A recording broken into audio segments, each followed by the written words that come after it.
आशा करता हूं आप सब बहुत अच्छे होंगे। मेरा नाम है सिद्धांत अग्निहोत्री, स्टडी ग्लोस पे आपका बहुत बहुत स्वागत है। तो बात करेंगे हम पानी की शॉर्टेज की। वैसे भी दोस्तों कई जगह पानी की शॉर्टेज हमको देखने को मिल रही है। तो अभी यमुना में हालत खराब है। देखिए, यमुना जो है वो यमुनोत्री से निकलती है, उत्तराखंड से, और उसके बाद हिमाचल प्रदेश होते हुए, हरियाणा से होते हुए, आपका दिल्ली जाते हुए, देन यूपी में जाती है, फिर उसके बाद इलाहाबाद में त्रिवेणी संगम है ना, गंगा नदी से मिलती है यमुना जाके। ठीक है, लेकिन प्रॉब्लम यह है कि अभी दिल्ली में अच्छी खासी वाटर शॉर्टेज हो गई है। क्यों हुई है? सबसे पहली बात तो इसका मूल कारण यह है कि एक तो बारिश बहुत कम हुई है। खाली 63% मार्च, मतलब इस साल पूरा खाली 63% जो है वो पानी अवेलेबल है। जैसा आमतौर पे काफी ज्यादा अवेलेबल रहता है यमुना में। रिवर बेड्स जो हैं वो विजिबल है कि यमुना का लेवल जो है वो नीचे जा रहा है।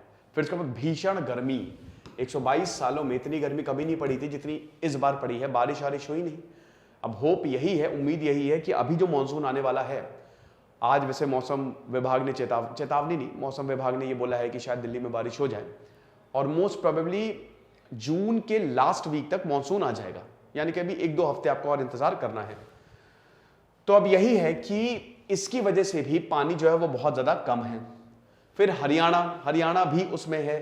देखिए, दिल्ली जल बोर्ड ने ये 9 जून को नोटिस निकाला था और ये लोगों को बोला था कि देखो भैया, वाटर शॉर्टेज रहने वाली। वैसे भी दिल्ली में वाटर शॉर्टेज आपको देखने को मिलती है यमुना के कारण, क्योंकि कई बार ऐसा हुआ है ना कि भाई देखो, दिल्ली में ना जो वाटर डिस्ट्रीब्यूशन है वो भी एक बड़ी टेढ़ी खीर है, उसको भी मैनेज करना बड़ी टेढ़ी खीर है। ठीक है, तो अब दिल्ली जल बोर्ड ने बोला कि देखो, हमने सब चीजें की हैं, लेकिन लो प्रेशर की वजह से 10 जून में लो प्रेशर होगा, जिसकी वजह से पानी अवेलेबल नहीं रहेगा। ये पूरे के पूरे एरियाज थे, हालांकि तब भी 10 जून को मैं दिल्ली में ही था, वैसे आपको बता दूं। तो ये सारे के सारे एरियाज थे जहां पे मुश्किल होगी। और इसमें तो देखिए, कुछ तो बहुत अच्छे एरिया थे, कुछ तो रिहायशी एरिया थे, लेकिन जब पानी नहीं आता तो क्या रिहायशी क्या कुछ, वो सब जगह ही किल्लत होती है। और उसमें यही है कि भाई देखो, जो वाटर लेवल है वो 6-7 फीट चला गया है। होना कितना चाहिए? 6-7-4।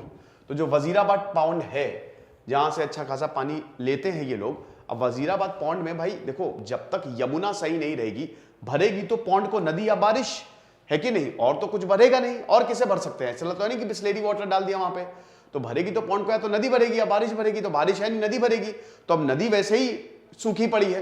तो इसीलिए दिल्ली में दिक्कत देखने को मिल रही है। दोस्तों, आज हमारा आखिरी डेट है सेल की। आज रात 12 बजे तक सेल चलेगी। विश्वास मानिए, इतना शानदार कोर्स हमने लाइव कोर्स निकाला है। 18 जून से लाइव क्लासेस, देखिए रिकॉर्डेड है और लाइव है, दोनों है। ठीक है, तो आपकी लाइव क्लासेस शुरू होने वाली, answer writing classes. UPSC 2023 coupon code आपको यूज करना है, मजा आ जाएगी। लेकिन आज रात 12 बजे तक ही सेल है, तो फटाक से अवेल करें। और हिस्ट्री का हमने ऑप्शनल निकाला है, पीएसआईआर का ऑप्शनल निकाला है। अगर आप ऑप्शनल की तैयारी कर रहे हो तो फटाक से उन कोर्सेज को अवेल करें, बहुत ज्यादा आपको फायदा मिलेगा। तो अब बात यह है कि क्यों there is a shortage of water in Delhi. तो जैसा कि मैंने बताया कि दिल्ली जल बोर्ड जो है वो 40%, जो कि आधा हो गया, आधा जो है वो जो यमुना वाटर है ना, हरियाणा से यमुना रिवर आ रही है, उस पे डिपेंडेंट है। अब अपस्ट्रीम का मतलब ये है कि ऊपर है ये। जैसे मान लो कि पानी यहां से नीचे आ रहा है, तो ये डाउन स्ट्रीम हो गया, अपस्ट्रीम हो गया। ठीक है, तो आप ये समझिए कि भैया यहां से तो दिक्कत है। अब भैया पानी की लेवल की अगर बात करें तो लगातार वो गिरता जा रहा है। एक तो बारिश नहीं हो रही, ऊपर से गर्मी की वजह से। इसीलिए जो वाटर प्लांट्स दिल्ली में हैं वो बस खाली नाम के ही वाटर प्लांट्स रह गए हैं, क्योंकि मुश्किल बहुत ज्यादा है, दिक्कतें बहुत ज्यादा हैं। तो यही बताया है कि भैया देखो, शॉर्टेज तो रहेगी इन एडिक्वेट क्वांटिटीज। जो हम हरियाणा से हमको मिल रही है, हमको खुद ही नहीं मिल रहा है। देखिए 1994 में proper memorandum of understanding sign हुआ था। अब यमुना जो है वो इधर हिमाचल प्रदेश में भी जाती है, यूपी में भी जाती है, हरियाणा में जाती है, राजस्थान में जाती है, दिल्ली में जाती है। तो अब ये कई बार, वैसे आपको वाटर ट्रिब्यूनल भी पता होगा, बन चुके हैं, हमारे संविधान में भी इसके बारे में बताया गया है। लेकिन बड़ी बात बस यही है कि यमुना इतनी बड़ी नदी है, तो किस राज्य को कितना पानी मिले, उसमें वो पूरा का पूरा ब्यौरा उस मेमोरेंडम ऑफ अंडरस्टैंडिंग में दिया है। लेकिन हरियाणा और दिल्ली अक्सर पानी के लिए, स्पेशली यमुना के लिए लड़ते रहते हैं। दिल्ली हमेशा ये आरोप लगाता है, एक तो हरियाणा पे पोल्यूशन, कि भाई पोल्यूशन इधर हरियाणा की वजह से हो रहा है, और दूसरा आरोप लगाता है कि पानी हमको दे ही नहीं रहा, यमुना का पानी हमको दे ही नहीं रहा। लेकिन अभी हरियाणा ने बोला है कि भैया जो भी दिल्ली का पानी उधार है हमारे ऊपर, हम सब दे देंगे, बिल्कुल परेशान होने की जरूरत नहीं है। तो यही उन्होंने बताया है। CLC करियर लाइन चैनल और डीएसबी दिल्ली सब ब्रांच में जब रॉ वाटर नहीं आ रहा है, वो वाटर मतलब जो पूरी नदी आ रही है, वो वाटर जो हमको देना है दिल्ली वासियों को, जब वही नहीं आ रहा है तो हम क्या कर सकते हैं। और ऊपर से हरियाणा भी वाटर रिलीज नहीं कर रहा है। तो अब जैसा कि मैंने बताया कि जो हरियाणा में मुनाक है, वहां से म्यूनख है, वहां से दिल्ली में ये वाटर जो है वो आता है। फिर उसके बाद दिल्ली ने हरियाणा को लिखा कि भैया इतनी बार आपको रिक्वेस्ट किया, समझ नहीं आता है। ये बात सही है, दिल्ली वाले क्या करें बेचारे। अब भैया अरविंद केजरीवाल बोल बोल के थक गए होंगे मनोहर लाल खट्टर को कि पानी रिलीज करो, लेकिन रिलीज पता नहीं क्या दिक्कत है। तो 150-150 क्यूसेक्स ऑफ एडिशनल वाटर हमको दो, प्लीज दे दो, वरना तो हमको बहुत ज्यादा दिक्कत हो जाएगी। तो हरियाणा भी बोल रहा है कि ठीक है, हम बिल्कुल आपको देंगे, दिक्कत ऐसा सच आपको नहीं होने देंगे। तो अब क्या इसके लिए काम किया जा रहा है। अब देखिए भैया पानी तो आ नहीं रहा है ना, नदी वैसे ही सूखी पड़ी है। तो अब क्या है, वाटर निकालो ट्यूबवेल से नीचे नीचे जितना हो सके। तो वही बोला है कि हम ग्राउंड वाटर जो है वो ट्यूबवेल से निकालते जाए, लेकिन ग्राउंड वाटर भी लिमिटेड है भाई, उसको भी रिचार्ज करना पड़ेगा। पहले जहां 2 फीट गड्ढा खोद दो पानी मिल जाता था, आज 20 फीट में पानी नहीं मिल रहा है। तो कितना ग्राउंड से पानी निकालोगे। तो ये भी एक बहुत बड़ी दिक्कत है। अब अरविंद केजरीवाल बोल रहे हैं कि अरे परेशान होने की जरूरत नहीं है, हम ग्राउंड वाटर को रिचार्ज करेंगे, प्रोडक्टिविटी जो है वो बढ़ाएंगे। अब अरविंद केजरीवाल बोल रहे हैं तो वो कर देंगे, क्योंकि अरविंद केजरीवाल जो बोलते हैं वो कर देते हैं आमतौर पे, इसीलिए लोग उनको बहुत पसंद करती है।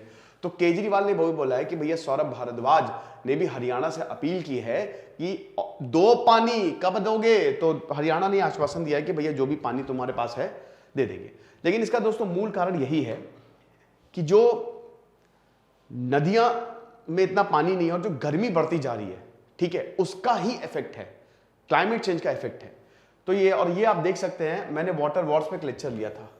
वाटर वॉर्स ऑलरेडी स्टार्ट हो गए हैं। अगर आप पूरी दुनिया में देखो तो आज पूरी दुनिया, या अगर भारत में भी देखो तो जो कॉन्फ्लिक्ट चल रहे हैं उसमें नेचुरल रिसोर्सेस या मिनरल्स शामिल है, उन्हीं की ही वजह से कॉन्फ्लिक्ट है। और सबसे बड़ा है पानी। तो 2019 में चेन्नई के पास पानी ही नहीं बचा था। 2020 में बंगलुरु, दिल्ली, हैदराबाद ग्राउंड वाटर गया। 2030 में ये बताया गया है कि 40% भारतीयों के पास ड्रिंकिंग वाटर होगा नहीं, मतलब आधे भारतीयों के पास पीने का पानी नहीं होगा। और उसके बाद 2040 तक there will be no drinking water in almost all of India. Solution क्या है, रेन वाटर हार्वेस्टिंग करनी पड़ेगी, पॉन्ड्स, आर्टिफिशियल पॉन्ड्स बनाओ, बारिश का पानी बिल्कुल भी नहीं वेस्ट करना है। और ऐसे भी जिनके पास पानी ज्यादा आ रहा है, एक तरफ क्या था, एक मैंने अभी एक वीडियो देखा तो उसमें एक वाटर पार्क बना हुआ था, शायद दिल्ली का था, पता नहीं कहां का था। उसमें लोग नहा रहे थे, ठीक है, और पानी वेस्ट कर रहे थे खूब ज्यादा। ऊपर से वो फोटो ली गई थी, मतलब वीडियो बनाया गया था। और वाटर पार्क के ठीक सामने एक फैमिली जिसमें एक मदर थी और 2 उसके बच्चे थे, वो हैंडपंप से पानी भर रहे थे और पानी नहीं आ रहा था। ये कंडीशन है, ये जो इनइक्वालिटी हो रही है, इसको रोकना पड़ेगा, समझे आप। तो ये लेक्चर था और हमारे कोर्स को जरूर अवेल करें। आज रात 12 बजे तक ही सेल रहेगी। Thank you so much.